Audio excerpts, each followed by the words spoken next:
لله نحمده ونستعينه ونستغفره ونعوذ بالله من شرور أنفسنا ومن سيئات أعمالنا من يهده الله فلا مضل له ومن يضلل فلا هادي له أشهد أن لا إله إلا الله وحده لا شريك له وأشهد أن محمدا عبده ورسوله ولقد قال الله تعالى في القرآن العظيم يا أيها الذين آمنوا اتقوا الله حق تقاته ولا تموتن إلا وأنتم مسلمون وبعد فبشرح لي صدري ويسر لي أمري واحلل عقدة من لساني يفقهوا قولي اللهم انفعنا بما علمتنا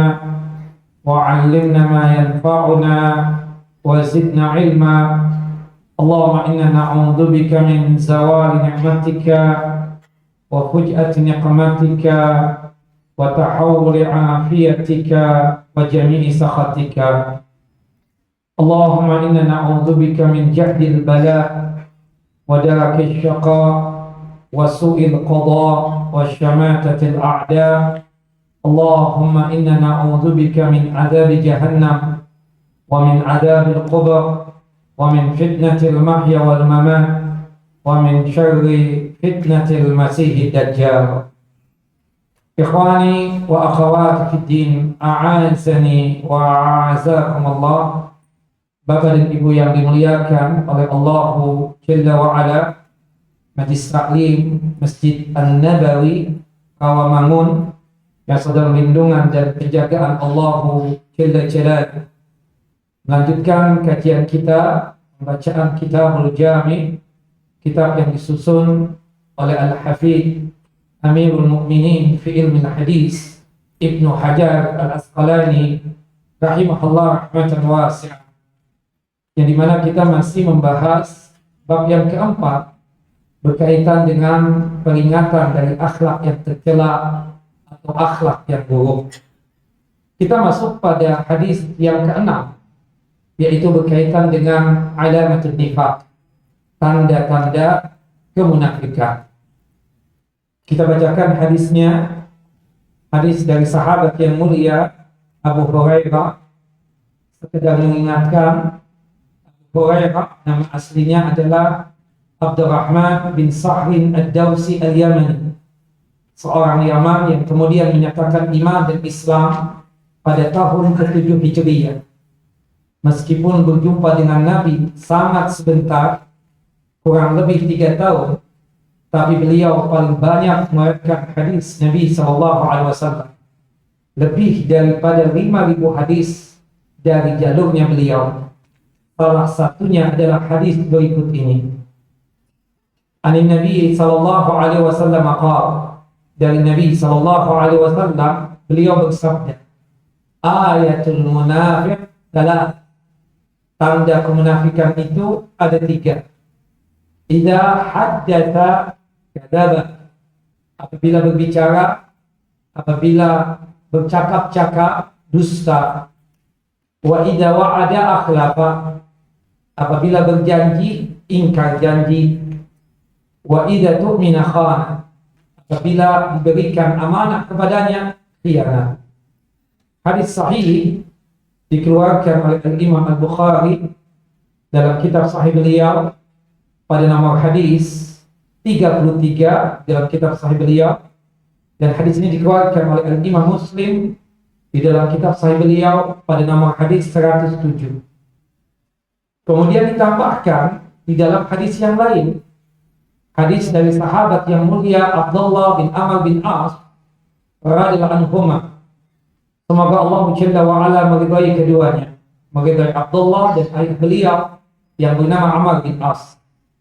Qala Rasulullah sallallahu alaihi wasallam, Rasulullah sallallahu alaihi wasallam bersabda, arba'un man kunna fihi kana munafiqan khalisan, wa man kanat fihi khaslatun minhunna kanat fihi khaslatun minan nifaqi hatta yada'a. Ada 4 hal Ada 4 perkara jika terdapat pada seorang hamba, maka dia adalah seorang munafik yang murni.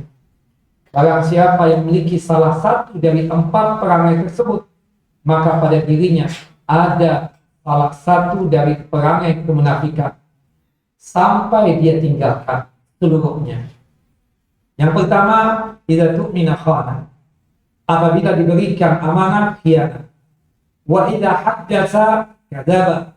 Apabila bercakap-cakap, berbicara dusta. Wa idza ahada ghadara. Seandainya dia berjanji atau ada kesepakatan, malah bersikap curang, ya, atau tidak, ya, menunaikan janjinya tadi, atau tidak melaksanakan kesepakatannya tadi.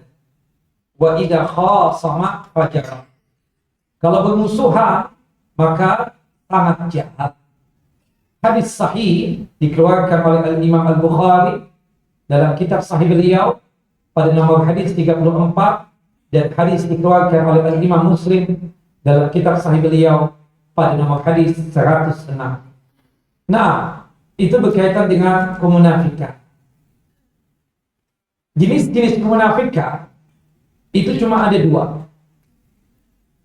Ya, macam kemunafikan itu ada 2. Yang pertama, an-nifaqul akbar. An-nifaqul akbar artinya kemunafikan yang besar. Sering diistilahkan kemunafikan yang besar ini dengan sebutan an-nifaqul i'tiqadi. Kemunafikan yang sifatnya tersebut keyakinan. Nifaq akbar ini, ya, sering disebut dengan sebutan an-nifaq al-i'tiqadi. Kenapa? Karena kemunafikan yang besar ini berkaitan erat dengan keyakinan, dengan bentuk menyembunyikan kekufuran di dalam hatinya dan menampakkan keislaman.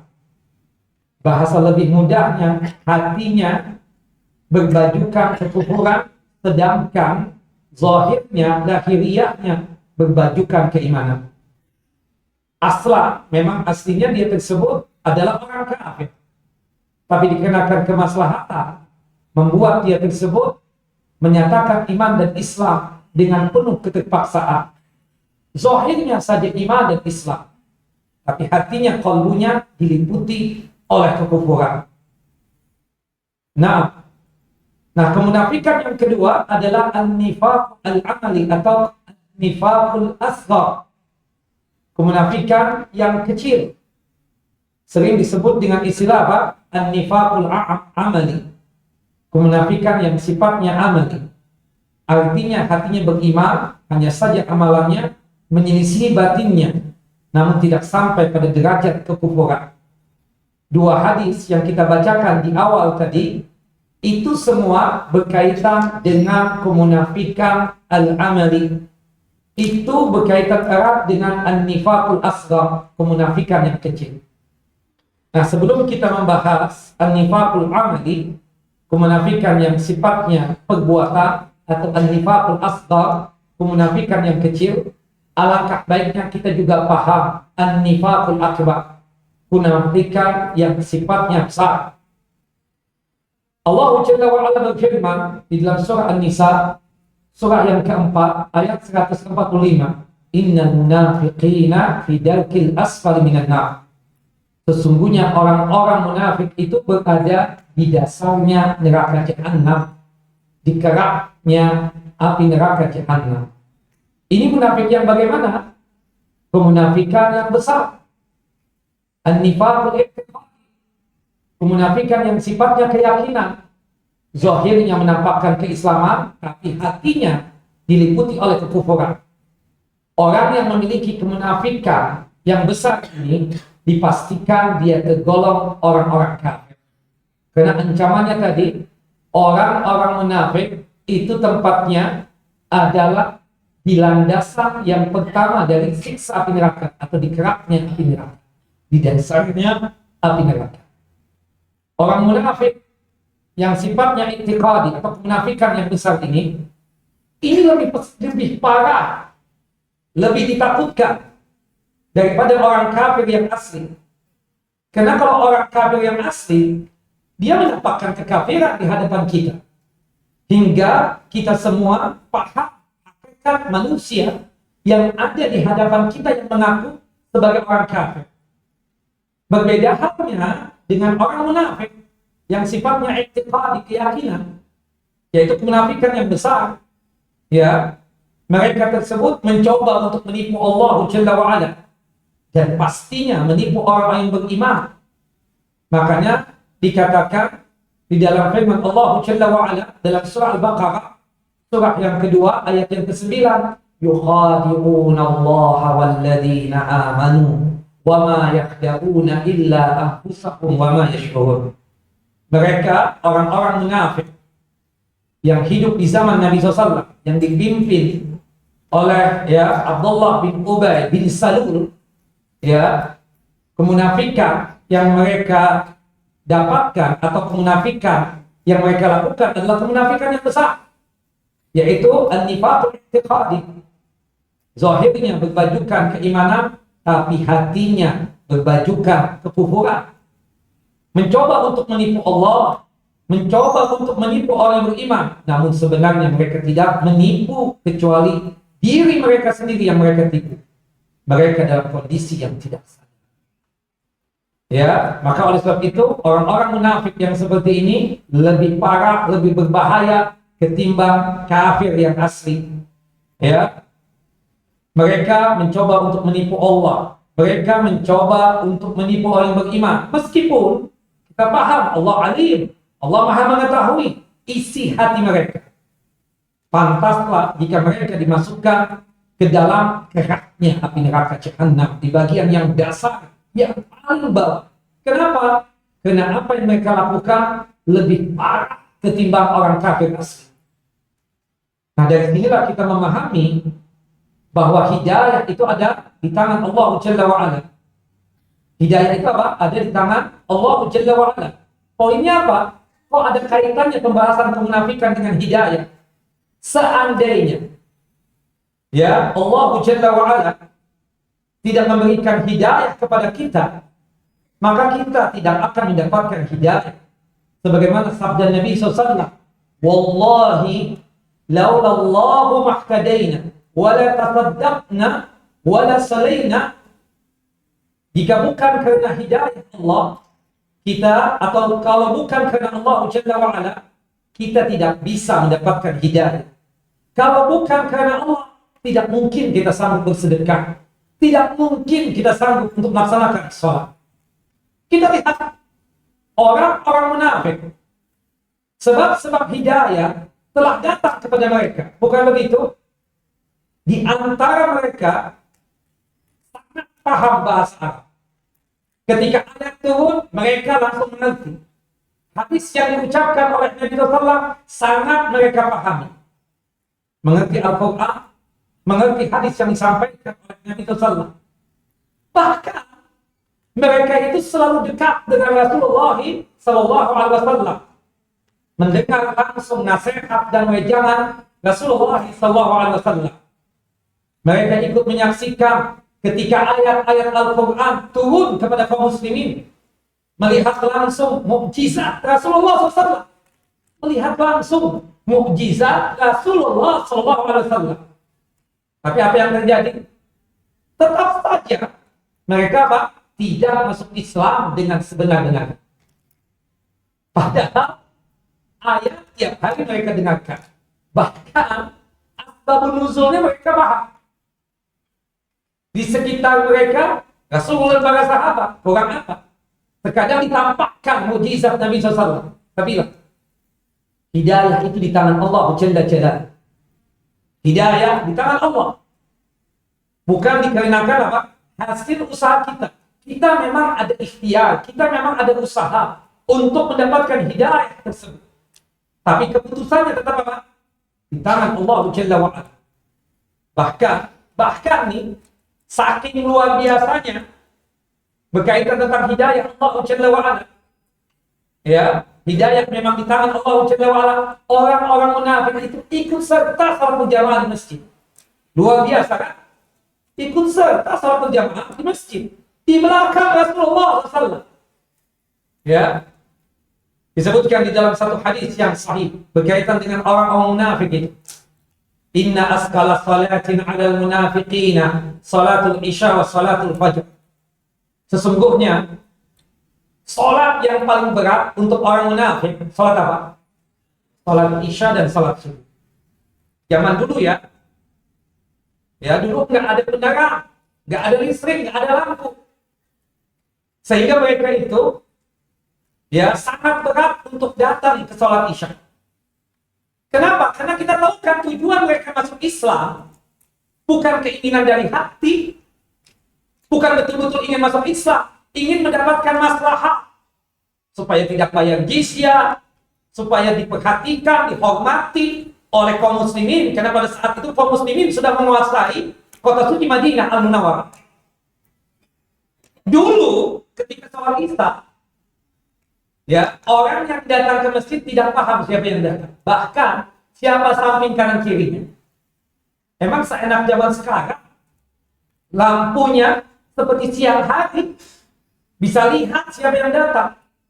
Kenapa ya Ustaz? Kok orang munafik paling berat ya berkaitan dengan sholat isya? Karena mereka merasa tidak ada juga yang melihat mereka ngapain pakai datang ke sholat isya. Bukan begitu? Karena dulu keadaannya gelap gulita. Sampai-sampai Nabi SAW menjanjikan di dalam satu hadis yang sahih, hadis yang dikeluarkan oleh Al-Imam At-Tirmidzi dari hadis Utsman bin Affan radhiyallahu anhu, jika kita sholat isya berjamaah, pahalanya kita seperti menghidupkan malam dengan ibadah sholat malam separuh malam. Itu tidak lain apa? Untuk memotivasi sahabat Nabi SAW, untuk memberikan semangat kepada umatnya agar datang ke masjid melaksanakan salat isya berjamaah. Yang kedua yang paling berat untuk orang munafik itu apa? Salat subuh. Lagi enak-enaknya tidur dibangunkan. Kita di zaman sekarang ini ya, bulan-bulan sekarang ini kan paling berat nih buat datang ke masjid untuk salat subuh. Subuh jam 4 lewat 12 menit. Hanya orang-orang yang mendapatkan hidayah dari Allah Jalla wa'ala yang sanggup datang ke masjid di waktu yang sangat pagi sekali. Bukan begitu? Besok menggeser lagi mungkin jam 4 lewat 11. Ya, lusanya menggeser lagi jam 4 lewat 10. Sampai nanti poinnya ya jam 4 lewat 4 menit atau 5 menit baru kembali lagi nanti seperti sediakan. Subhanallah. Makanya kalau kita ingin membuktikan iman kita kepada Allah Jalla wa'ala, kita hadir salat subuh berjamaah di hari-hari sekarang ini. Nah, nanti mungkin bulan Desember, Januari itu jam 5 lewat dan lebih gampang, lebih mudah. Ramadan lebih gampang. Ya, setengah 5, kemudian lewat-lewat, bahkan hampir mendekati jam 5. Tapi ini jam 4, subhanallah. Apalagi kalau Ustaz yang ngisi kajian kan, setengah jam 3. Kalau jam rumah itu jam 3 udah bangun kali ya. Subhanallah. Kalau yang dekat misalnya rumah di Rawamangun juga misalnya, ya paling tidak jam 4 orang sudah bangun, sudah siap-siap seperti itu. Subhanallah. Nah orang munafik berat salat subuh. Berat, enak-enak bangun. Apalagi kan dulu subhanallah gelap gulita. Ya. Makanya kan diceritakan Nabi itu kan paling sholat yang paling panjang kan salat subuh. Itu hitungan ayat 30 ayat sampai 60 ayat. Kadang terhitungnya 30 ayat sampai 100 ayat. Ketika awal datang kata para sahabat, kami itu tidak paham, tidak mengerti siapa di samping kanan kiri kami ketika salat subuh. Tapi ketika sudah selesai salat subuh, oh baru kita paham. Si fulan yang di samping anak, si ini yang di samping anak, dan seterusnya. Saking panjangnya salat subuh Nabi kita Muhammad SAW. Tidak dengan kita kan? Berdoa rakaat pertama ala nasra, rakaat yang kedua. Itu saja. Menunjukkan imam itu diragukan kualitas penghafalan Al-Qur'annya. Enggak enak sah, banyak yang tua-tua. Terlepas itu semua, dipanjangin kayak dikit kan? Apalagi sekarang jam 4 lewat 12 menit. Datang-datang, apalagi kan kita maaf-maaf bangun nih, pasti kan membutuhkan kamar mandi. Apalagi yang lumayan lama di kamar mandi, datang ke masjid sudah selesai. Subhanallah. Nah, artinya ya paham-paham imam lah ya, seperti itu.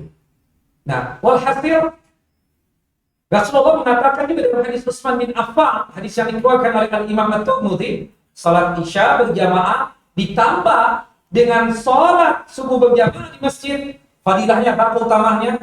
Seperti kita menghidupkan malam dengan ibadah salat malam seluruh malam. Subhanallah. Jangan sia-siakan jamaah. Kalau kita, terutama kita yang laki-laki, bapak-bapak, kalau kita rada-rada malas untuk salat berjamaah di masjid, berarti kita ini sudah terpapar penyakit kemunafikan. Lihat. Subhanallah. Itu berarti tanpa sadar kita sudah terkena penyakit kemunafikan. Nah, karena penyakitnya orang munafik itu Allah Jalla wa Ala jelaskan dalam surah An-Nisa surah yang keempat ayat 142. Ya, An-Nisa ayat 142 Allah mengatakan apa? Wa idza qamu ila shalah qamu kusala. Orang munafik itu kalau toh mereka sholat, datang ke masjid berjamaah dalam kondisi bermalas ria. Nah, artinya Bapak, kalau kita ini ada rada-rada malas untuk datang ke masjid, berarti sifat kemunafikan sudah terpapar atau sudah mengenai kita. Hati-hati. Makanya antum usahakan. Memang perlu pengorbanan, memang perlu dipaksa. Hati ini memang perlu diperangi hawa nafsu kita. Oh enggak, ini anak sudah tua, anak harus sholat berjamaah di masjid, bentar lagi COVID, bentar lagi meninggal. Memang harus begitu. Kalau tidak, ya seperti itu. Dan subhanallah bapak-bapak, kalau kita ini terbiasa sholat berjamaah di masjid, ya Allah, hujan lebat saja kita ingin ke masjid juga tetap. Kenapa? Rasa nggak enak di hati kalau sholat di rumah itu.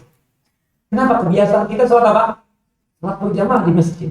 Allah. Nah disitulah nanti ya apa yang berkaitan tentang keimanan yang luar biasa itu kita dapatkan ketika kita merasa ringan dan dengan kesadaran yang luar biasa untuk mendatangi masjid. Kalau antum bapak-bapak masih disuruh-suruh oleh istri antum, bangun nggak?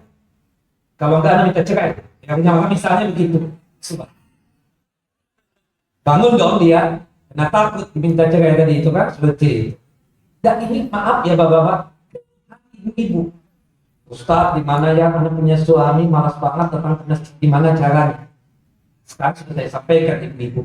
Saya akan bukan kajian di sini ya, kajian di jauh sana. Nah seperti itu. Semangat bapak.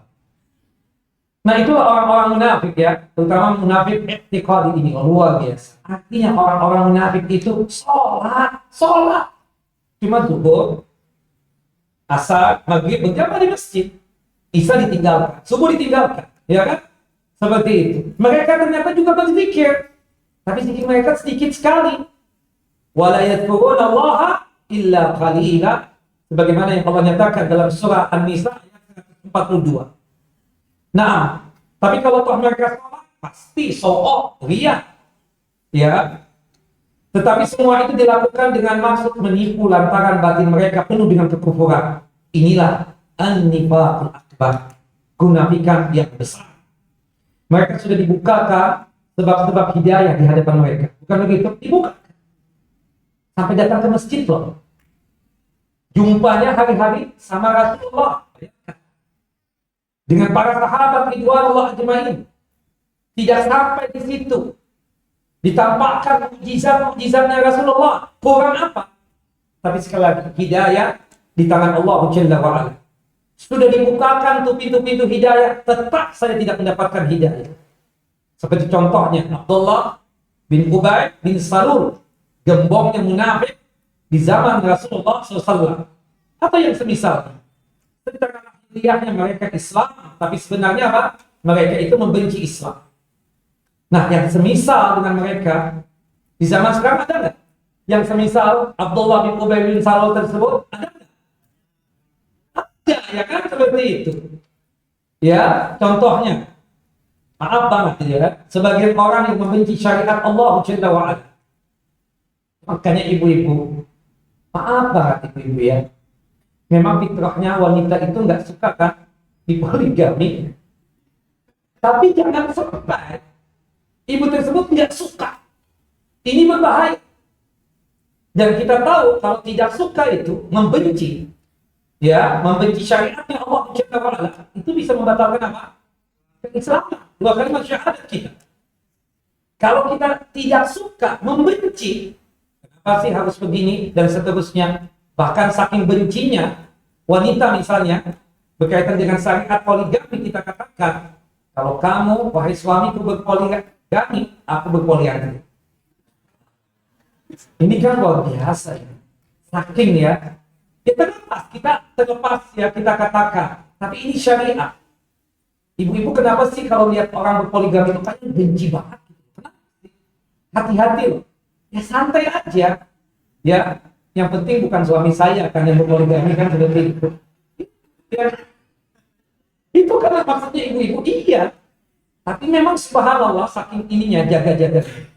Ada di antara ibu-ibu. Dan tanda kutip ya, bukan ibu-ibu di sini, ibu-ibu yang berurusan. Selatan. Nah, seperti itu. Allahu Akbar. Pokoknya kata istrinya kepada suaminya, bergaulnya sama ustadz ini aja, ustadz ini ya. Kalau jalan umroh sama ustadz ini juga ya. Ya, ikut travel Nabawi aja ya.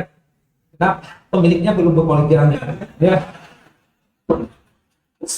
Iya nih, kriterianya bergaul. Kata ibu, jangan bergaul sama ustadz ini ya. Dia bergaul, kenapa ustadznya enggak? Takut, subhanallah. Ya, terinfluen apa? Terpengaruh oleh ustadz. Ujung-ujungnya ya seperti itu.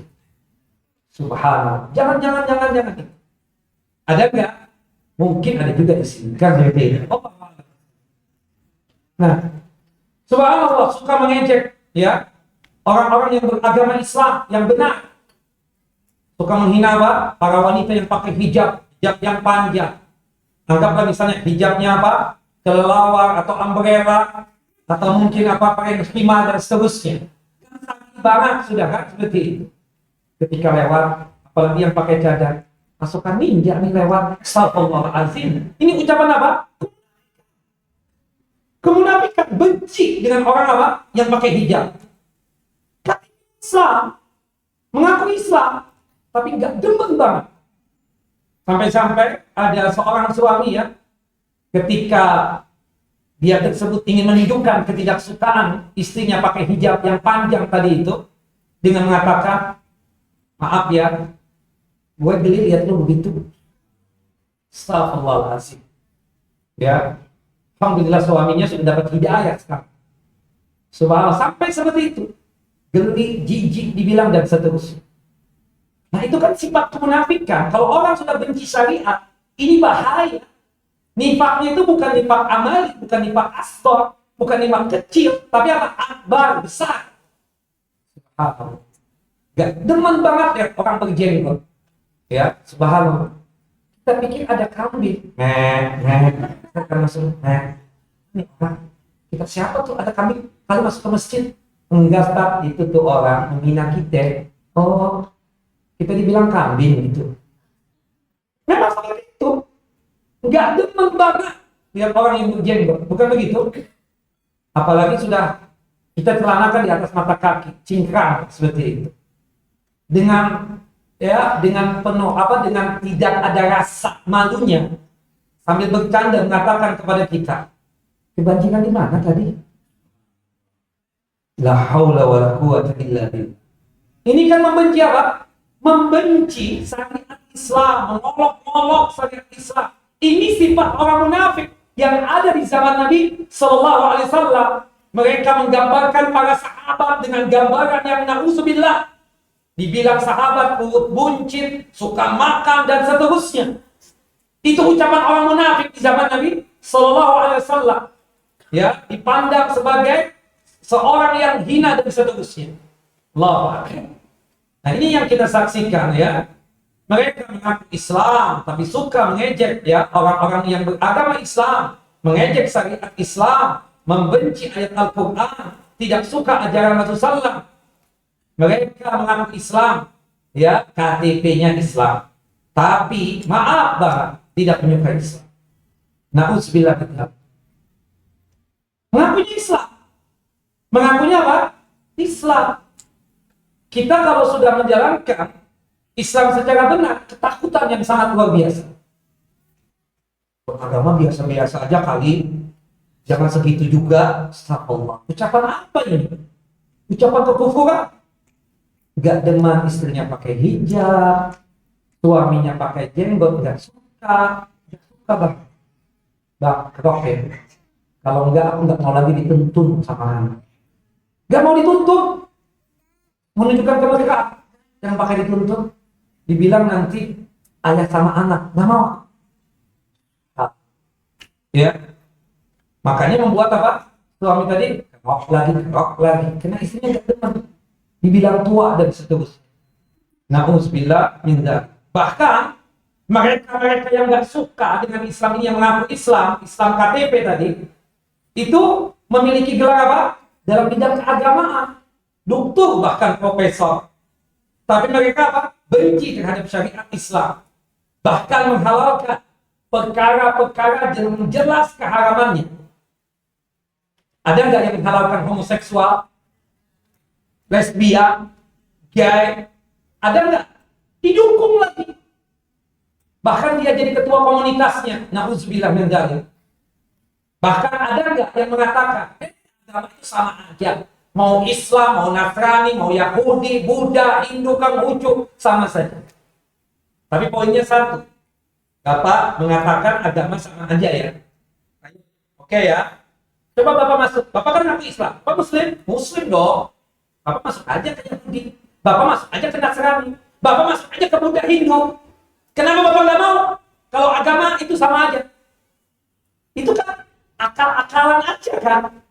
Ketika kita ya kalau misalnya agama sama aja Pak, kenapa Bapak beragama Islam?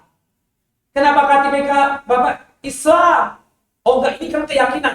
Kenapa Bapak bilang keyakinan? Oh karena Islam benar. Berarti yang lain salah kan? Oh jangan begitu dong ngomongnya. Gak bisa.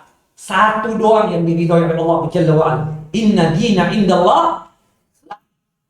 Sesungguhnya agama yang diridhoi oleh Allah hanya Islam. Mereka, coba orang-orang yang berKTP Islam tadi, yang mengaku beragama Islam, yang mengatakan bahwasanya agama itu sama saja, kita suruh mereka untuk masuk ke agama salah satu yang dianggap sama tadi, keluar daripada Islam. Mau mereka? Gak bakalan mau.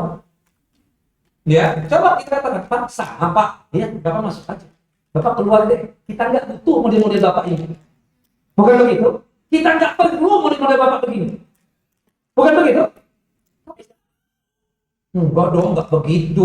Saya enggak mengatakan begitu. Nah, kenapa? Ya, oh semua kan menyuruh kebaikan. Iya, tapi kenapa Bapak enggak mau? Pasti ada sebab. Pasti dalam hati Bapak menganggap, oh itu kan kufur, itu kan kesesatan dan seterusnya. Tapi enggak mau diucapkan oleh lisan Bapak. Karena ada maslahat dunia yang ingin Bapak ambil. Na'udzubillah min dzalik. Mereka benci dengan Islam, tidak menerima syariat Islam, meskipun KTP mereka apa? Islam. Allahu a'lam. Nah, ini apa? An-nifaqul akbar. Kemunafikan yang besar. Baik, kita masuk kepada kemunafikan yang asghar, yang kecil. Atau sering disebut dengan sebutan apa, Ibu-ibu? An-nifaqu al-amali. Kemunafikan yang sifatnya amalan atau perbuatan. Maksudnya apa? Hatinya beriman, hanya saja amal perbuatannya menyelisih hati dan batinnya, namun tidak sampai pada derajat kekufuran. Tidak sampai kepada derajat kekufuran. Kemunafikan inilah yang dimaksudkan di dalam dua hadis yang kita bacakan di awal tadi. Salah satunya dalam hadis Abu Hurairah radhiyallahu anhu, ayatul munafik salah. Tanda kemunafikan tersebut ada 3. Yang pertama, idza haddatsa kadzaba. Apabila bercakap-cakap, berbicara dusta. Bapak dari sini ya? Enggak dari situ. Nah, hatinya mengatakan apa? Bertentangan dengan hatinya. Padahal memang dari situ. Bukan begitu, Pak? Iya, Kak? Ibu katanya mukul suami ya, ingin terbaju. Enggak. Waktu tidur Ustaz, aku mimpi berantem, terpukullah suami. Subhanallah. Mimpi bu, mimpi. Padahal bohong. Bohong. Hatinya mengatakan gitu. Sengaja. Habis dia kawin terus, ya kan seperti sekali-sekali bikin pelajaran, ya kan seperti itu. Sekali-sekali kita sekolahkan di sekolah. Ya. Dusta. Nah itu disebut apa? Hatinya beriman. Hanya saja amalannya apa? Menyelisih batin. Hatinya memang aku bohong. Batinnya itu berkata begitu. Ya, kan menyelisih dari perbuatan batinnya. Namun tidak sampai pada derajat kekufuran. Ada nggak orang yang beriman yang dusta? Ada nggak? Ya banyak. Ya tergantung siapa yang ditemukan kan seperti itu. Wa idza wa'ada akhlafa. Apabila berjanji ingkar janji. Ada tak orang mukmin seperti itu? Janji. Insya Allah. Gampang nanti insya Allah. Udah tenang aja deh. Pasti dusta juga. Dusta lagi. Janji. Makanya Pak, Ibu, kalau kita memang tidak bisa menepati janji, kata Pak, insya Allah gak boleh. Kita jelas sudah tidak bisa datang. Ustaz bisa datang nggak di hari Sabtu? Nggak bisa. Ustaz nggak pakai insya Allah? Nggak bisa. Memang nggak bisa. Gimana? Kenapa sih? Udahlah. Antum tahu alasannya. Tidak bisa. Kita apa adanya. Jangan. Subhanallah, insya Allah. Bisa nih? Bisa. Pas ya, 1 hari sebelum acara, apa ya, Anda nggak bisa. Padahal memang dari awal memang tidak bisa. Coba-coba aja gitu. Adakah yang begitu? Gak banyak lah Pak, ya sedikit. Wa idza tu'mina khana. Apabila diberikan amanah. Nah, khianat. Ini kan subhanallah, kok cocok banget Ustaz dengan waktu sekarang? Enggak. Saya enggak mencocokkan. Kebetulan kitabnya pas judulnya ini. Temanya ini. Dikasih amanah, khianat. Ya kan seperti itu. Kita dikasih amanah. Pegang satu. Tanda tangan yuk, habis sholat isya. Jangan Pak, Anda takut khilaf. Enggak apa-apa Ustaz, khilaf sedikit Ustaz, maaf dimaafkan. Enggak, Anda takut khilafnya banyak. Subhanallah, enggak. Kalau kita memang enggak bisa, sudah. Ya, suka kita itu ya kan. Subhanallah, makanya gimana ya Pak, kalau antum tidak ada ahlinya atau antum tidak punya, maaf ya, keahlian dalam masalah itu, jangan diambil kejabatan, jangan diambil tuh yang berkaitan dengan apa tawaran-tawaran tadi, jangan, ya. Na'udzubillah, saya tidak mau makan gaji buta, jadi mudir Ustaz ya, di sekolahan yang baru. Kenapa? Intikan Ustaz, masalah itu, ibu-ibu pasti protes kalau Anda jadi mudir di sekolahan Nabawi. Kenapa? Pasti Anda meninggalkan kajian seluruh. Oh enggak, ini enggak bisa. Subhanallah. Kita apa adanya. Ya, jangan. Ya, kita coba dulu ya. Bisa men, coba-coba. Kalau menurut kita enggak mampu, memang enggak mampu. Artinya kita memang bukan fakir, ya sudahlah. Jangan kita pegang itu jabatan, jangan kita pegang itu amanah, jangan kita ya merasa kita mampu. Kadang kan di antara kita ini ingin apa? Coba-coba. Ya. Hati-hati. Itu adalah apa? Sifat kemunafikan. Nah, tambahannya di dalam hadis Abdullah bin Amr bin As radhiyallahu anhu, wa idza ahada ghadama wa idza khasama faja'a. Jika bersepakat dengan orang lain, mudah mengkhianati kesepakatan itu. Sudah pada tangan ini itu. Di meter yang 10.000, tanda tangan lagi di atas. Kesepakatan dikhianati. Sifat kemunafikan. Wa idza khasama faja'a. Kalau bersengketa, licik banget, culas, curang. Baik, ada isya dulu, setelah itu kita lanjutkan. Ada isya, Masya Allah, sekarang jam 7 kurang 5 menit ya. Pukul 19 kurang 5 menit. Nah, silakan ada isya.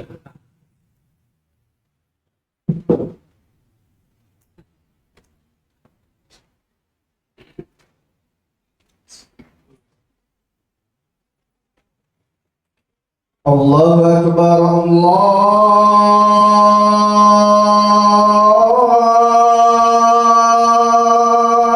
Akbar, Allahu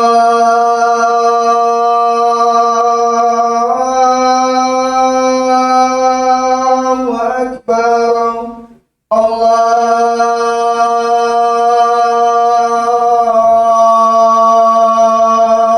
Akbar. أشهد أن لا إله إلا الله.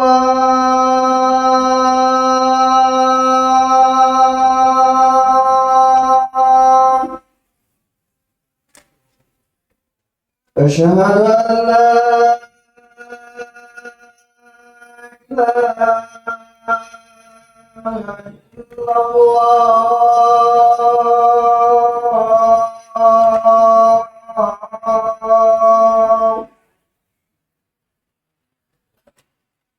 أشهد أن محمد رسول الله.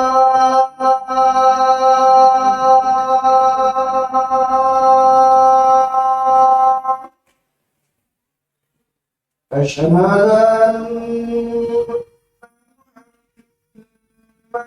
رسول الله.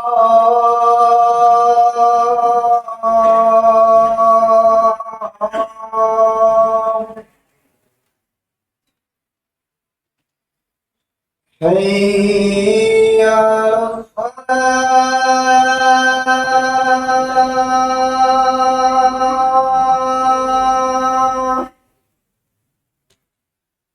حي على الصلاة.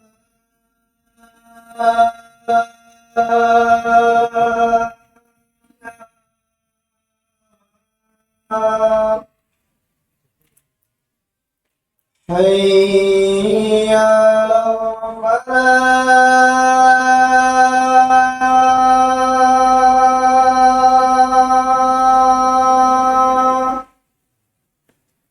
حي على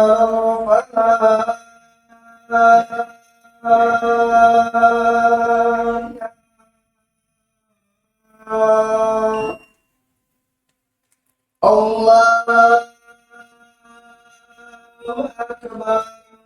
الله أكبر، الله أكبر، لا إله إلا الله.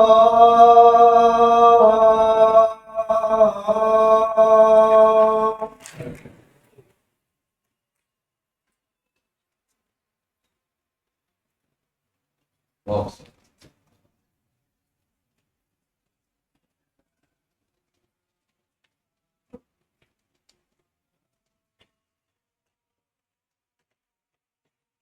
Tapi ikhwan, akhwati fiddin, a'azani wa a'azakumullah.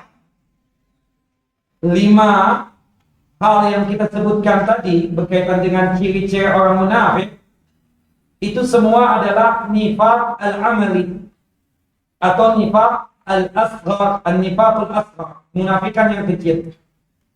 Kelima ciri kemunafikan tadi seluruhnya kembali kepada suatu muara, yaitu apa? Ketidakserasian antara penampakan lahiriah dengan batin. Apa yang ada dalam hati, ya, itu berbeda dengan apa yang di luar, yang lahiriah. Ya, seperti dusta, hatinya nggak begitu, karena memang bohong. Ya, seperti mengingkari janji sudah kesepakatan, tapi dalam hati ingin mengingkari. Ya, dikasih amanah, ingin khianat. Ya, dalam hati sudah ada sifat seperti itu muncul. Makanya kelima sifat kemunafikan yang sifatnya amali atau asghar ini kecil, kelima ciri khas tersebut seluruhnya kembali kepada apa? Satu muara. Yaitu apa? Ketidakserasian antara penampakan lahiriah dengan batin. Ya. Inilah yang disebut dengan apa? Nifaqul amali. Semakin banyak sifat tersebut pada diri seorang, semakin tinggi kadar kemunafikannya. Memang ada manusia-manusia yang suka apa? Berbohong, gak asyik kalau misalnya percakapan nggak diisi dengan kedustaan. Subhanallah, nggak asyik kayaknya kalau berjanji kalau nggak ingkar janji, nggak asyik kalau diberikan amanah kalau nggak khianat, nggak asyik sepertinya kalau ada kesepakatan tidak ada tidak ada khianat di situ, kemudian tidak menjalankan kesepakatannya. Nggak asyik banget kalau bermusuhan, nggak ada curangnya, nggak culasnya ya. Subhanallah, nggak ada liciknya. Ini semua sifat kemunafikan. Ya, Al-Imam Ibnu Abi Mulaikah rahimahullah pernah berkata seperti ini. Seorang tabi'in, beliau seorang tabi'in.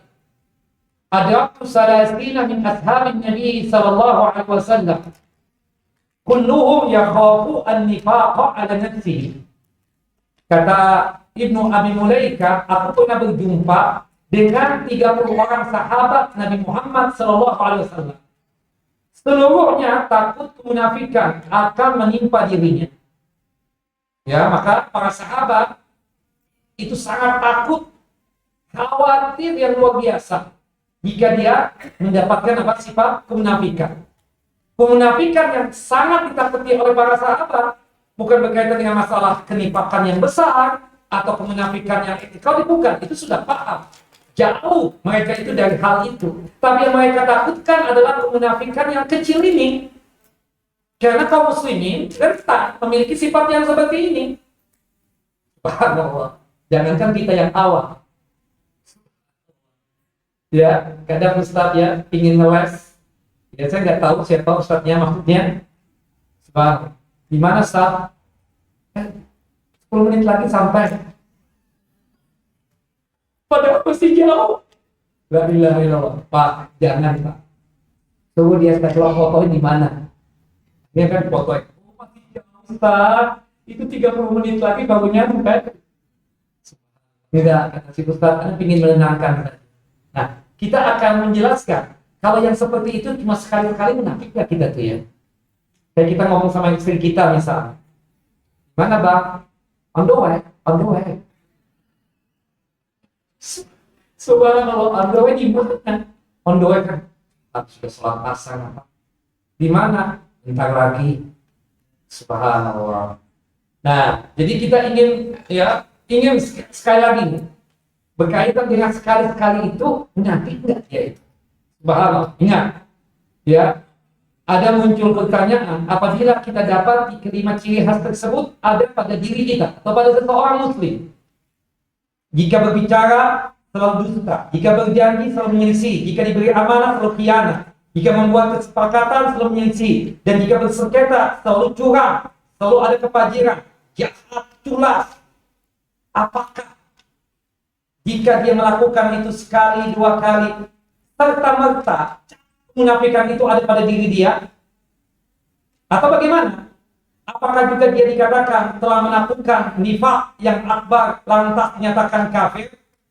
Jawabannya tentu tidak. Jawabannya apa? Tidak. Jangan sampai ya di antara kita ini mendapatkan ada seseorang sering banget dusta, sering banget ingkar janji. Kita bilang kafir ini orang. Apa yang demikian? Jelas ya? Jawabannya apa, Bapak Ibu? Tidak seperti itu. Dia tetap dikatakan munafik dengan nifaq al-amali. Kemunafikan ya, subhanallah yang kecil ya. Selama masih terindikasi memiliki keimanan dalam hatinya, selama masih ada tauhid dalam kalbunya, selama masih ada Islam pada dirinya. Meskipun kita tahu memang sahib itu seperti itu. Makanya ibu-ibu kan di antara sahib itu teman selalu janji ingkar. Kita janji nih jam 9 pagi ya dekat. Kak, kalau bilang sama kakak yang satu itu jangan bilang jam 9. Jam berapa? Jam setengah 8. Benar aja. Dia datang jam berapa? Jam setengah 9. Atau jam 9 tepat. Subhanallah, kita bilang, oh Masya Allah tepat waktu ya. Aku malah malu terlambat lagi. Katanya kan setengah 8. Enggak, itu khusus kamu setengah 8. Sedangkan kita ini jam 9 memang. Kenapa sering banget terlambat? Bohongnya luar biasa. Nah poin lain, Rasulullah SAW dalam hadis yang mengatakan apa? Kata-kata idza haddas, idza wa'ada, wa idza tu'mina. Rasulullah menggunakan apa? Kata idza. Maknanya kan jika. Rasulullah bersabda, jika berbicara dia berdusta, jika berjanji dia menyelisihi, jika dikasih amanat dia khianat. Artinya, kata idza dalam hadis ini menunjukkan akan sifat yang selalu dia lakukan. Artinya apa Bapak Ibu? Sehingga apabila ada seorang mukmin yang kadang-kadang berdusta, on and off, kadang dusta, kadang jujur, kadang tepat janji, kadang ingkar janji. Karena seorang mukmin tidak ada yang bersih dari kesalahan, bukan begitu? Termasuk tadi slide Ustaz kita tadi itu 10 menit, 5 menit lagi. Kita kan lihat was-was di khutbah Jumat masalahnya. Juga. Assalamualaikum. Tunggu sebentar, sudah di depan. Masih di lampu merah. Untuk menenangkan. Nah itu sekali dilakukan. Langsung bicara munafik? Tidak. Tidak ya Bapak Ibu. Ya. Jangankan yang etikodi, yang amali saja tidak. Terkadang mengisi janji, terkadang melakukan kefajiran, terkadang berkhianat. Tidak bisa dikatakan bahwa dia apa? Munafik. Akan tetapi dia, kita katakan apa? Dia seorang mukmin namun dia telah melakukan dosa. Kalau dia memang sengaja berdusta, dia dosa. Tapi apakah kita katakan dia munafik? Tentu tidak. Sekali-sekali. Namanya manusia kadang ingin supaya istri nggak ngomel gimana? Gimana? Sudah sampai, sudah di terminal. Terminal mana? Kalau istrinya sudah paham suami-suaminya kan? Terminal. Tadinya mau bilang terminal ya. Terminal ini, terminal Pulau Gadung. Pasti pikir terminal Rawamangun. Nah itu kan kadang begitu sekali-sekali ibu-ibu. Ada dong suami ibu yang begitu Bu? Banyak apa sedikit? Oh dikit Bu. Suami ibu kita yang di sini enggak ya. Berbeda halnya dengan orang yang selalu melakukan perkara-perkara yang tadi yang disebutkan oleh Nabi. Sering betul. Nah itu baru dicap sebagai munafik. Ya wallahu a'lam. Jadi patut dibedakan antara seorang mukmin yang terkadang melakukan kesalahan dengan seseorang yang benar-benar munafik. Karena apa? Karena selalu melakukan kesalahan-kesalahan tersebut berulang-ulang baru dicap sebagai apa? Munafik. Baik, sebentar. Ya, kita isyanya ini cepat. Tolong berikan waktu saya 20 menit. Nah, jelas ya. Kita ingin bahas 5 hal tadi saja. Sifat kemunafikan. Idza haddatsa kadzaba. Jika berbicara dia berdusta. Selalu berdusta maksudnya. Idza itu menunjukkan apa? Selalu berdusta. Kalau ngomong pasti di dalamnya ada kedustaan. Ini apa? Sifat munafik. Ya, karena dia mengetahui apa yang dia sampaikan sebenarnya apa? Dusta. Tetapi dia tidak, ya, tapi dia tetap apa? Menyampaikan seperti itu. Dia dusta. Kayaknya asyik banget gitu. Dusta, bohong. Na'udzubillah min dzalik. Nah, seolah yang dia katakan itu adalah apa? Kebenaran. Seolah yang dia katakan itu apa? Kebenaran. Sehingga lahiriahnya menyelisih batinnya. Batinnya tahu apa yang dia sampaikan secara pribadi apa? Dusta. Itulah orang munafik. Adapun dusta yang tidak disengaja dilakukan, misalnya nih, seseorang terlanjur menyampaikan info dan kabar. Dan dia tidak mengetahui sebelumnya bahwa kabar tersebut salah. Belum sampai kepadanya informasi bahwa yang disampaikan ternyata apa? Salah. Maka orang itu tidak dikatakan ya mempunyai sifat kemunafikan. Karena dustanya apa? Tidak disengaja. Subhanallah. Ustaz itu kemunafikan. Subhanallah. Iya, benar juga. Dari mana abang tahu? Dari ibu-ibu. Oh, ibu-ibu. Subhanallah. Inti gimana? Ya, anak nggak tahu. Anak bawa alat yang ada asal enggak ya bang ya? Seperti itu. Tapi jika abang sudah kemana-mana. Tapi terakhir Ustaznya. Ini ibu-ibu yang di mana? Ustaz benar kami. Sama mudahnya. Demi Allah belum. Ya kan begitu. Berarti apa? Kita tapi sudah terlanjur menyampaikan. Tapi nggak sengaja. Kita pikir kebenaran. Karena kabar itu dari ibu-ibu. Jadi nggak terlanjur. Misalnya benar mau haji tahun ini. Ustaz, insya Allah itu pun kalau misalnya ini Ustaz, oh ini mau kan sudah disampaikan. Benar abang mau mati bang? Siapa sih? Benar. Anak terbalik. Dari mana? Dari keluarga antum, abang antum, ini. Cuma anda belum memutuskan lagi. Hah? Berarti kan belum. Tapi terlalu sudah disampaikan kabar itu. Apakah kita dianggap berdusta? Tentu tidak. Kita katakan seperti itu. Nah, tapi yang paling penting di sini, memang kita katakan kita bukan munafik. Memang kalau sudah terlanjur, kabar itu sudah disampaikan dan ternyata salah, dan kita memang tidak ada kesengajaan, tidak ada dosa. Maka oleh sebab itu Bapak dan Ibu, setiap kali kita ingin menyampaikan satu berita, tolong diperiksa dulu.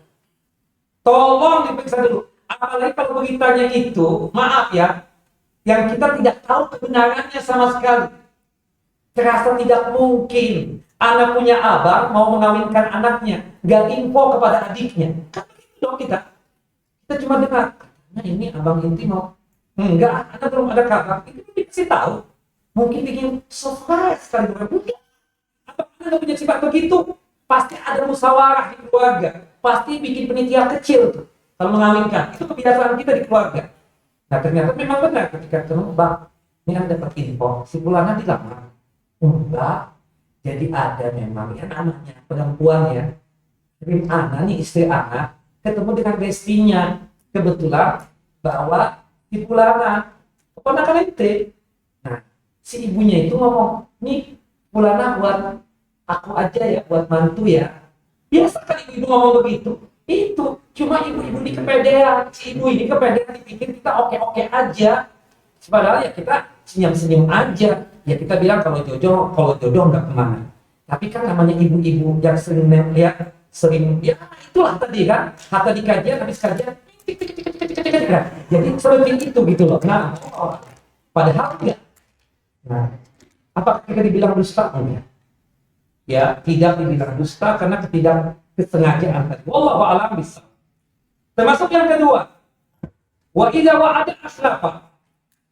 Jika berjanji, suka betul menyelisih. Di zaman sekarang banyak sekali gejala, fenomena menyelisih janji. Janji ketemuan dengan teman, tapi tidak datang-datang. Iya kan? Janji-janji. Insya Allah ya, insya Allah. Padahal kalau memang tidak bisa datang, dia tidak tahu ya. Ada kan karakter kita laki-laki. Kalau sudah masuk rumah, terutama habis sisa, nggak bisa keluar lagi. Antum pilih ngajak. Itu laki-laki ingin nongkrong kongkok-kongkok jam 9 malam habis kajian.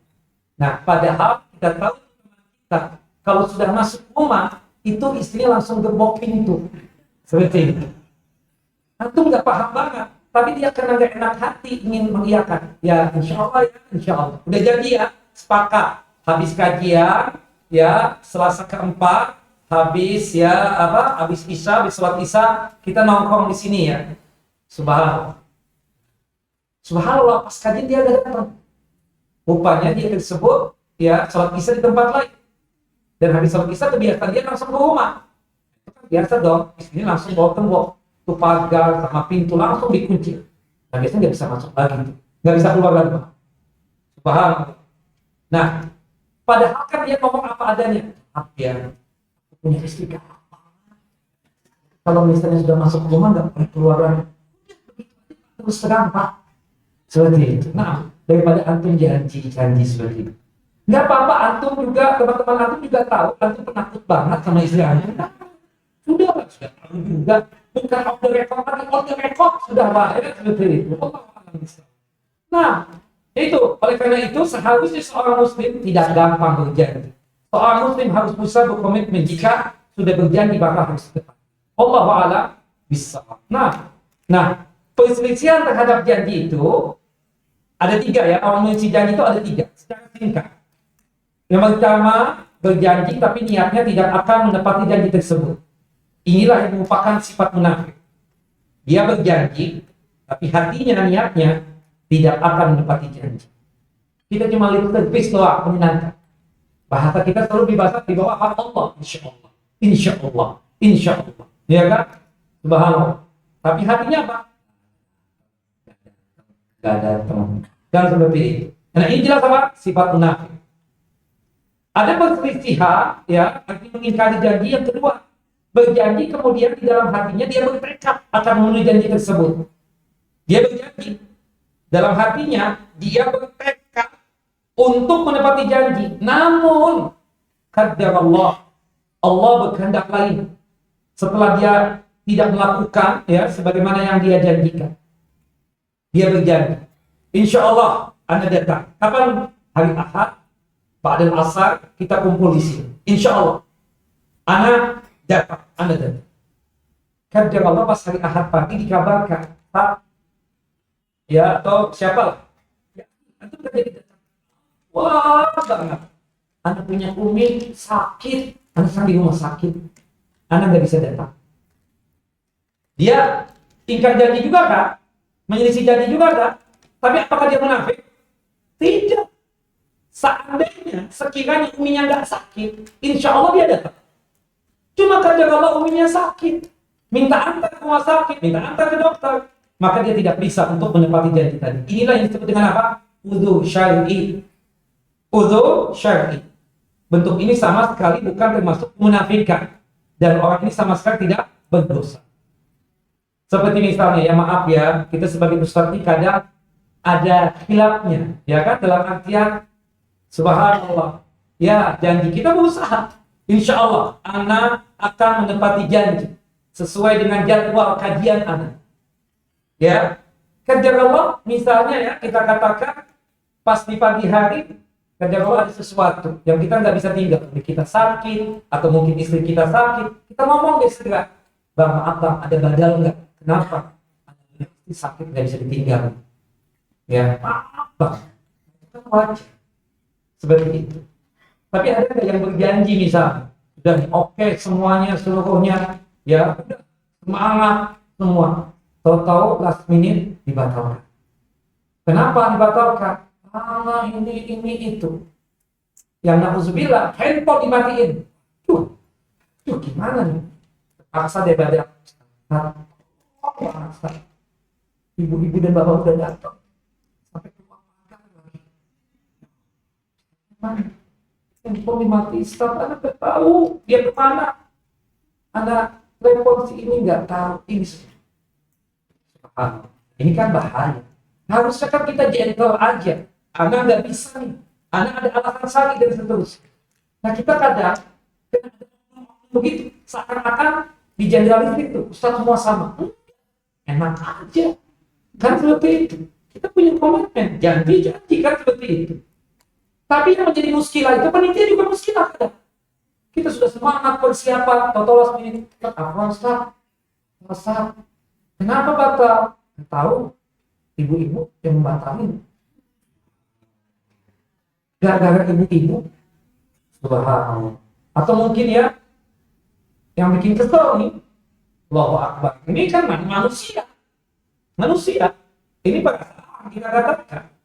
Subhanallah sudah siap pagi-pagi. Wah, Ustaz yang terkenal tuh ini misi di masjid anak. Hah? Siapa sih pula? Ini kebetulan bisa. Pas jam antum tapi. Aduh. Kita terpaksa aja, ya deh. Nah, deh. Maksud kita kan kenapa nggak cari waktu lain aja dikhususkan? Kenapa mengambil jadwalnya orang? Ya bagaimana monggo, silahkan, tafadhol. Tapi ada perasaan nggak? Coba kalau ustaz yang terkenal itu kita balik, tapi tidak usah, yang ini aja. Pasti marah. Anda nggak bakalan lagi ngisi masjid itu. Anda tandain itu masjid. Kan begitu. Allah. Kesel sama penelitiannya, kesel banget. Nah itu janganlah ya. Kita sebagai ustaz menghargai penitia dan pihak masjid ya yang menjalankan kajian. Penitia pun juga begitu, jangan seenaknya aja. Apalagi ya membeda-bedakan ustaz. Allah, itu kan kesel. Namanya perasaan kita datang. Mungkin saya mengungkapkan ini ya, ada ustaz yang sifatnya artinya apa? Nggak menunjukkan, tapi dia tunjukkan dengan sikap. Dia nggak pernah datang lagi ke kajian. Maaf, anak ada usul syar'i. Maaf, ini. Bapak-bapak kan paling pintar untuk menyelidiki. Salah itu ya, intelijen kalah. Ternyata ustaznya ngisi tempat lain. Setelah kita tanya-tanya cari kenapa sih sampai begitu Ustaz? Enggak ada kesel. Setiap kali ada sesuatu dibatalin. Setiap kali ada ustaz dan direktur dibatalin. Oh, nah tandain tuh masjid. Awas ya. Ini sih. Tapi kan enak kalau yang ngomong enak. Pak, jangan begitu dong. Karena sudah persiapan, sudah membatalkan ini, sudah membatalkan itu. Kok dengan seenaknya? Kalau misalnya ada memang sesuatu hal yang sangat penting sekali, misalnya, maaf, saat keluarga anak yang meninggal, saat, maaf saat, kita batalin kajiannya. Apa Pak? Itu lain cerita, untuk syar'i itu. Tapi kalau misalnya berkaitan dengan nggak ada alasan ini kan masuk akal kan? Nah makanya kadang, na'udzubillah ya, penitia itu kadang karena menguasai masjid, sok jagoan kadang. Bahkan mengintimidasi ustaz. Tuh, Allah. Nah akhirnya kan, tunggu tanggal main. Kan begitu kan? Seperti itu kan. Nah, kita nggak tahu Pak. Maka kita sebagai ustaz tepati janji. Ini kan karena kita membahas ini, mungkin antum contohnya yang lain. Tapi seperti itulah. Ya, janji 2 jam, ya, 1 jam, seperti itu. Ini subhanallah, kajian 2 jam misalnya, subhanallah, 10 menit selesai. Maaf jamaah, anak ada acara ini. Sampai itu kadang, subhanallah. Ini alhamdulillahnya 10 menit. Wah, itu yang harus ya, kita memperbaiki. Kalau sudah ada kesepakatan, jalankan. Seperti itu. Nah, kita sebagai ustaz menghargai penitia juga menghargai apa? Ustaz ya, seperti itu. Allah. Nah, yang ketiga ini, berjanji kemudian dalam hatinya dia bertekad akan memenuhi janji, tetapi pada akhirnya dia tidak memenuhi janji tersebut. Namun tanpa udzur syar'i. Tahu-tahu nggak ada alasan aja. Nggak ngomong nggak. Janji. Kalau yang kedua kan, anak punya harim, punya istri sakit, anak nggak bisa ya, carikan badalnya. Atau nih anak, ada murid anak nih, ada sahib anak. Oke ya, nggak apa-apa. Ini berjanji. Dalam hatinya awalnya bertekad akan memenuhi janji. Tapi pas hari-hari, nggak ada apa nih. Ya Allah. Kesel banget. Yang handphone dimatiin tadi itu. Nah itu yang bahaya. Apakah orang tersebut berdosa? Of dia tidak menginfokan itu bahaya. Orang tidak apa? Sumpah. Kita katakan. Tapi apakah dia munafik? Tentu tidak. Tentu apa? Tidak. Wallahualam. Hanya saja kita katakan orang yang seperti itu tanpa kabar, waliyadzubillah. Nah makanya kita sikap itu hendaknya dijaga. Baik. Kemudian yang ketiga, jika bersengketa dia berbuat curang dan licik. Bersengketa ini Allah. Itu semua dia musuhin kalau bersengketa. Sampai dia bilang, ini mobil siapa nih? Allah subhanahu. Kemudian di ujung-ujungnya baru nanya, Liman, siapa yang punya mobil ini? Punya si itu? Hah? Musuh amat dong. Mobilnya muakbar, mobilnya jelek dan seterusnya. Padahal tadi bagus tadi memuji. La haula wala quwwata illa billah. Ada yang namanya begitu. Kalau sudah bermusuhan itu culas, licik, pacim, ingin menjatuhkan dan semua dimusuhi. Semua apa? Dimusuhi. Sampai kadang anaknya yang nggak paham. Subhanallah, selamat. Ini anak kan rapi. Assalamualaikum, apa kabar? Jangan pakai selamat. Bukan anak bersih ini. Hus. Allah. Ini anak kecil kelas 1 SD. La haula wala quwwata illa billah. Anak itu kan kesian nangis. Curhat sama apa? Seperti itu. Luar biasa ya. Kalau sudah bersengketa itu, semuanya dimusuhi. Bermusuhan. Ya Allah kadang. Siapa yang ngisi di sini? Oh enggak, anak enggak mau. Enggak bisa, enggak mau. Kenapa alasan? Enggak ada alasan. Paham, di gua puasa. Bang, si Fulan keluar dari puasa. Iya, udah tahu Ustaz. Oh, anak tahu Bang. Ada siapa di grup kita yang baru? Ada si ini, Ustaz. Kan baik. Iya. Tapi ini musuhnya si Fulan. Oh, pantesan. Itu kan licik kalau sudah bermusuhan. Bahkan kalau sudah ke pengadilan, bukti-bukti pun didatangkan meskipun kebatilan semua. Palsu semua. Ini adalah sifat kemunafikan. Didatangkan saksi, saksi palsu. Didatangkan bukti, bukti palsu. Na'udzubillah min dzalik. Saking apa? Curangnya, liciknya, dan jahatnya ketika bermusuh.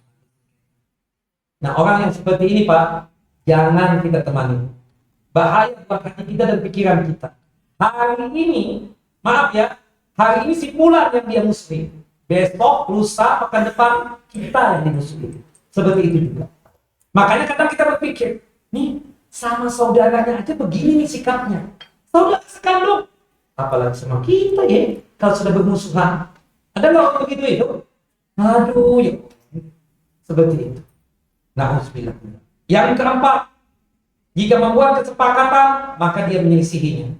Allah mengatakan dalam surah Al-Isra surah yang ke-17 ayat 34, wa aufu bi ahdillah wa aufu bi ahdi innal ahda kana mas'ula.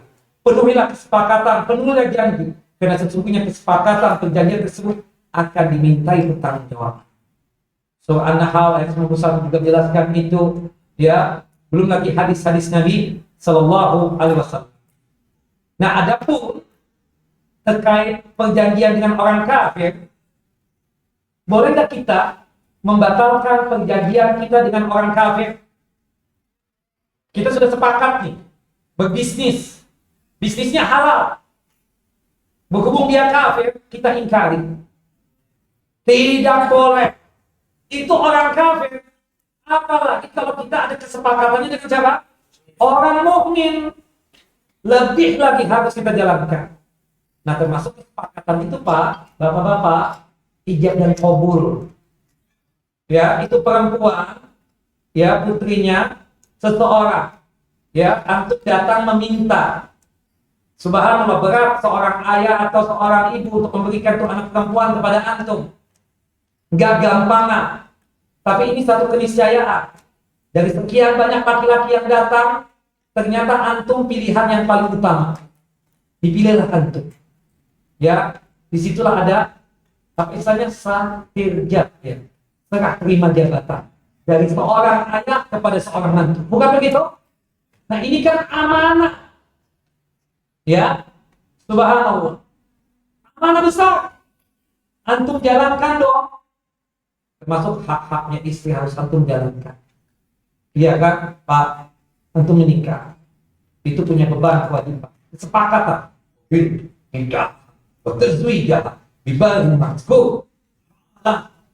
Aku terima nikahnya dan kawinnya Fulan binti Fulan dengan mahar tersebut dibayar tunai. Artinya apa, Pak? Sepakat dari sini.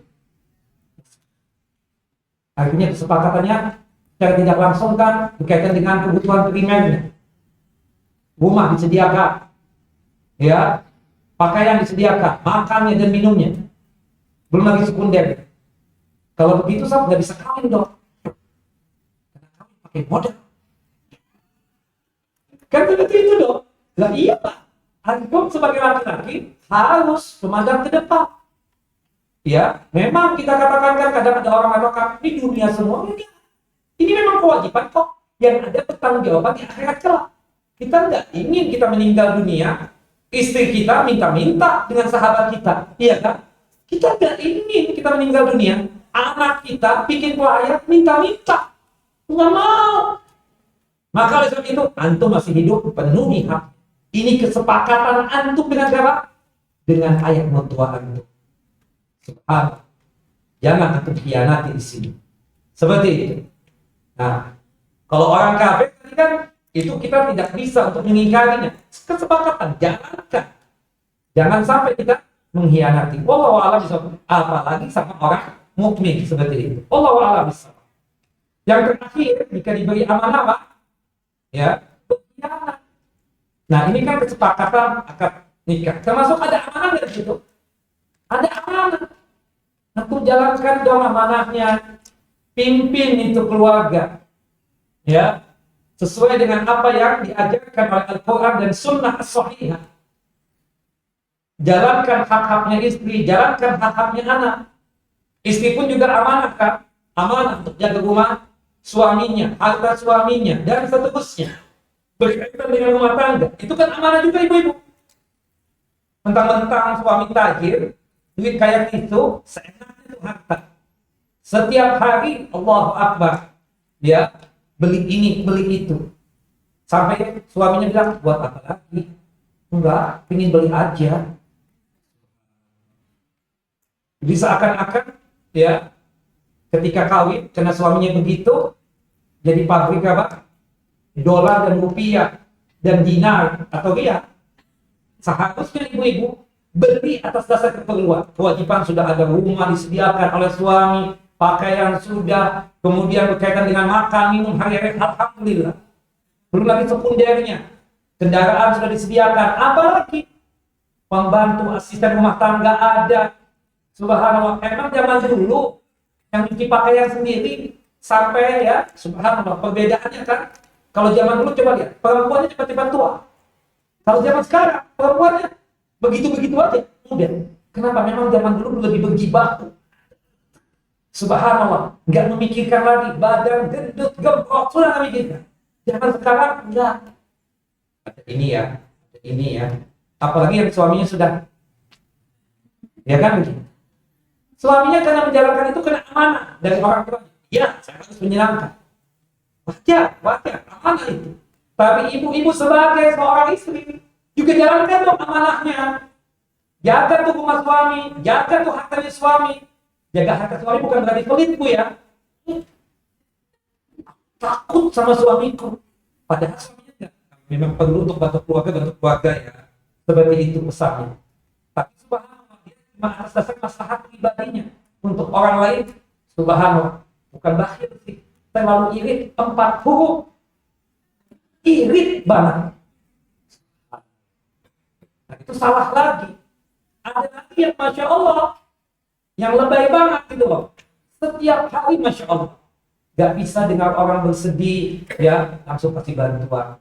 Gak bisa lihat orang sakit, langsung kasih bantuan. Ibu, boleh ibu begitu, Masya Allah. Tapi sekali lagi, atas izin suami. Kalau suaminya berubah wajah, Bu, atau berubah muka, berarti dia gak setuju. Jelas, Bu ya? Berarti ketika dia gak setuju, ya kita gak bisa.